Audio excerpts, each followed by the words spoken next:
Another issue, big one, is immigration.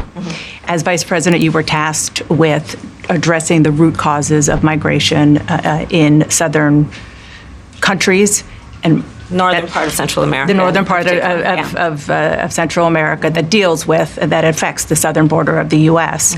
During the Biden-Harris administration, there were record numbers of illegal border crossings. Why did the Biden-Harris administration wait 3.5 years to implement sweeping asylum restrictions? Well, first of all, the root causes work that I did as vice president, that I was asked to do by the president, has actually resulted in a number of benefits, including historic investments by American businesses in that region. The number of immigrants coming from that region has actually reduced since we began that work. But I will say this, that Joe Biden and I and our administration worked with members of the United States Congress on an immigration issue that is very significant to the American people and to our security, which is the border. And through bipartisan work, including some of the most conservative members of the United States Congress, a bill was crafted, which we supported, which I support. And Donald Trump got word of this bill that would have contributed to securing our border, and because he believes that it would not have helped him politically, he told his folks in Congress, don't put it forward. He killed the bill. A border security bill that would have put 1,500 more agents on the border. And let me tell you something, the Border Patrol endorsed the bill. And I'm sure in large part because they knew they were working around the clock, and 1,500 more agents would help them. That bill would have allowed us to increase seizures of fentanyl. Ask any community in America that has been devastated by fentanyl what passing that bill would have done to address their concern and a pain that they've experienced. So you would push that legislation again. I just want to ask about... Not only push it, I will make sure that it comes to my desk and I would sign it. Just one other question about something that you said in 2019 when you first ran. There was a debate. You raised your hand when asked whether or not the border should be decriminalized. Do you still believe that?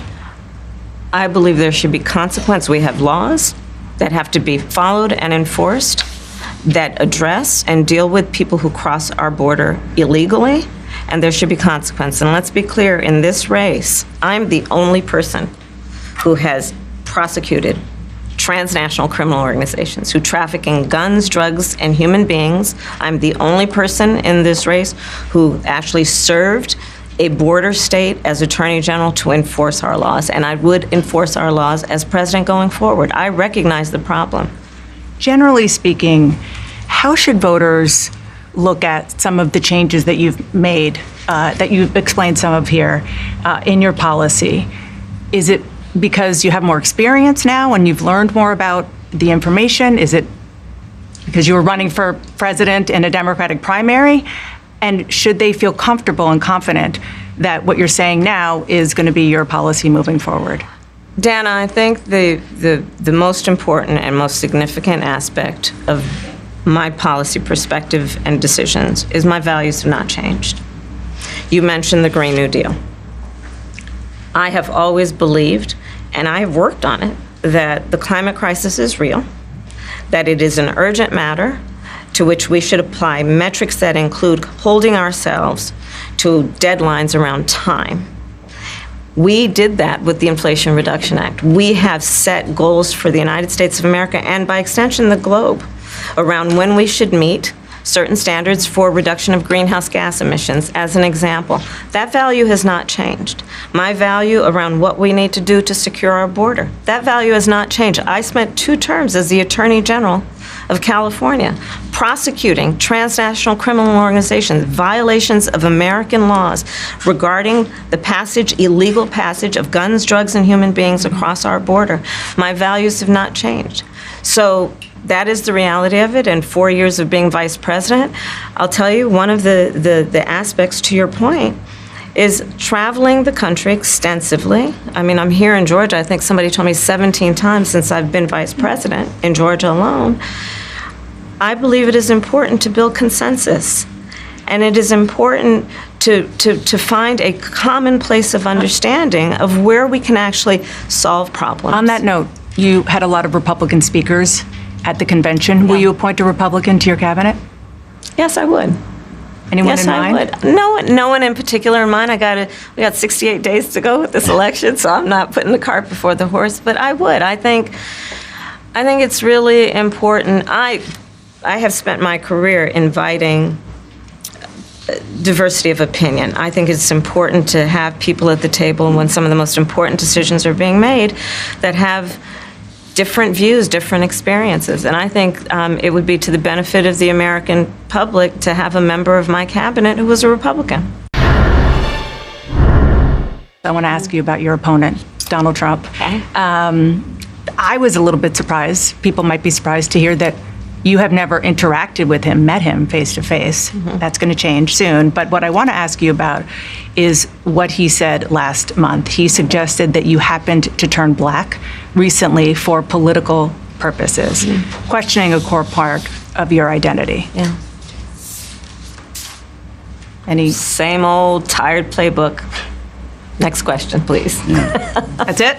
That's it. Okay. Let's talk about some foreign policy issues that would be on your plate if you become commander-in-chief. President Biden has tried unsuccessfully to end the war between Israel and Hamas in Gaza. He's been doing it for months and months, along with you. Would you do anything differently? For example, would you withhold some U.S. weapons shipments to Israel? That's what a lot of people on the progressive left want you to do. Let me be very clear. I am unequivocal and unwavering in my commitment to Israel's defense and its ability to defend itself. And that's not going to change. But let's take a step back. October 7, 1,200 people were massacred. Many young people who were simply attending a music festival. Women were horribly raped. As I said then, I say today, Israel has a right to defend itself. We would. And how it does so matters. Far too many innocent Palestinians have been killed. And we have got to get a deal done. We were in Doha. We have to get a deal done. This war must end. In the meantime, and we must get a deal that is about getting the hostages out. I've met with the families of the American hostages. Let's get the hostages out. Let's get the ceasefire done. But no change in policy in terms of arms and so forth. No, we have to get a deal done. Dana, we have to get a deal done. When you look at the significance of this to the families, to the people who are living in that region, a deal is not only the right thing to do to end this war, but will unlock so much of what must happen next. I remain committed since I've been on October 8 to what we must do to work toward a two-state solution, where Israel is secure and in equal measure, the Palestinians have security and self-determination and dignity.